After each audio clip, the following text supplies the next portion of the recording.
We had did the run, the couple 100-mile running gunfight to Baghdad. And then after we secured Baghdad, I guess the forces, the U.S. forces kind of spread out across the country. My unit, we were tasked in the Babylon province, so we were down by, the ruins of Babylon. And of course, while we were there, we would do a lot of counter ambush patrols. We'd go out in the city and basically, try and elicit a response, from the enemy fighters that, were in the that were out there kind of waiting. And we were headed out of the city on one of the routes, and they had 520mm tank rounds daisy chained together and wired to a car battery laying off the road. And so the Iraqi or foreign fighter, whoever it was, waited until we rolled up on the IED and then set it off when it was right next to our tire.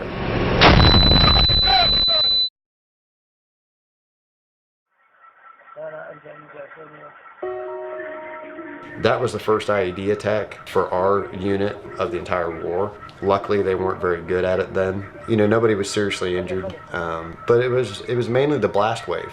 As that blast passes through your brain, it can do some serious damage, long-term damage. And at the time, in '03, they didn't understand blast wave injuries, traumatic brain injury as well as they do now. Had that happen today, I'd spend the next 30 days in a dark room, resting the brain and giving it time to heal.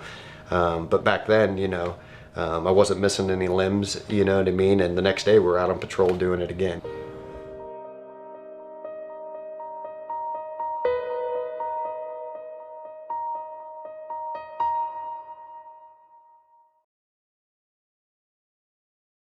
I was trained to, turn it on. I was trained to turn on that kill switch. I was trained to thrive in combat and survive.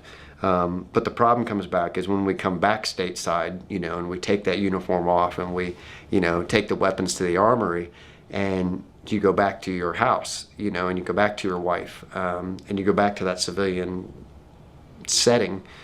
We're not trained to turn it off.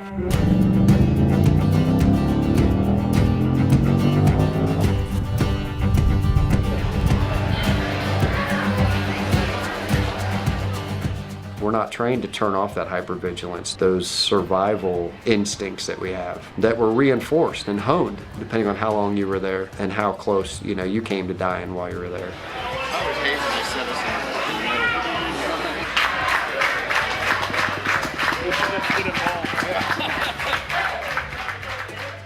I know for me specifically, having a service dog, having the battle buddy there, that is that support.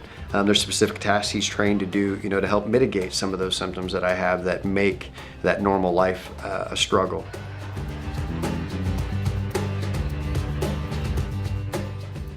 Atlas has definitely been a life changer for me.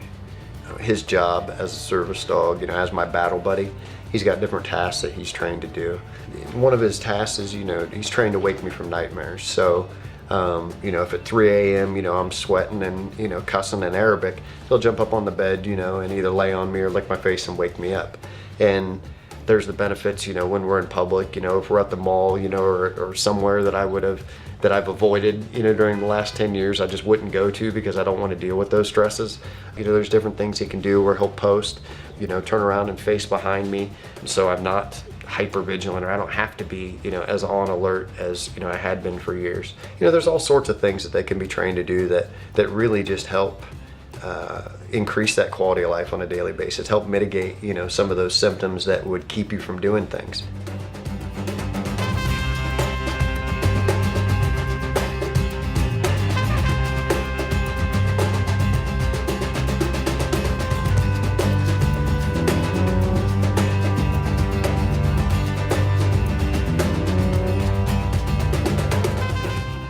When it comes to life after combat, there are no unobtainable goals, in my mind. I mean, with building this organization, I sincerely believe that we're going to be one of the biggest organizations that there ever were for veterans. I don't see why we shouldn't be. We're not looking at just sending veterans away for a weekend, or, helping them catch up on bills for a month and then say, good luck, we hope the rest of your life's better.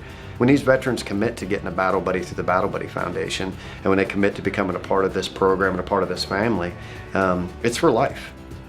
it blows me away because I get vets that look at me like I'm some kind of example or something, and I'm like, brother, man, I got the same nightmares you do. You know, I've got the same, you know, sins and the same struggles, you know, and the same torment on the inside, you know, that you do. But instead of spending my days hiding in the garage, you know, thinking about it and rehashing it, you know, and trying to relive it and remember it, now I've got no time. I ain't got no time for that.